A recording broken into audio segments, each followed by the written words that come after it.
আমরা সবাই খুব ভালো অভিনেতা, তাই না? দিনভর হাসি মুখে সবাইকে বলি আমি ঠিক আছি, কিন্তু দিন শেষে যখন ফোনের স্ক্রিনটা অফ করি তখন আয়না নিজের ক্লান্ত চেহারা বলে দেয় কাউকে মন থেকে মুছে ফেলা এতটা সহজ নয়। আমরা দূরে যেতে পারি, কিন্তু স্মৃতি থেকে পালাতে পারি না।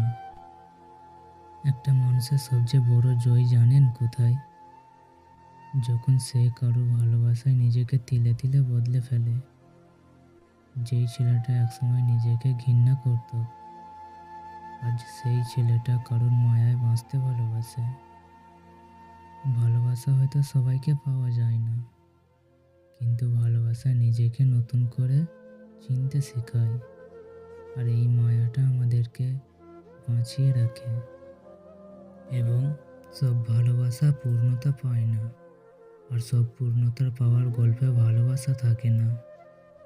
কিছু মানুষ থাকে যারা দূরত্ব মেনে নিয়েও আজীবন ভালোবেসে যায়। তাদের কাছে ভালোবাসা মানে শরীর ছোঁয়া নয়, বরং তাদের স্মৃতিগুলো আঁকড়ে ধরে বেঁচে থাকা। সেই গভীর মায়ার ভালোবাসা হলো আসল ভালোবাসা। আসলে আমরা সবাই কারোর না কারোর গল্পই খুব ভালো অভিনেতা হতে চেয়েছিলাম, কিন্তু দিন শেষে আমরা সবাই নিজের স্মৃতির কাছে খুব অসহায়।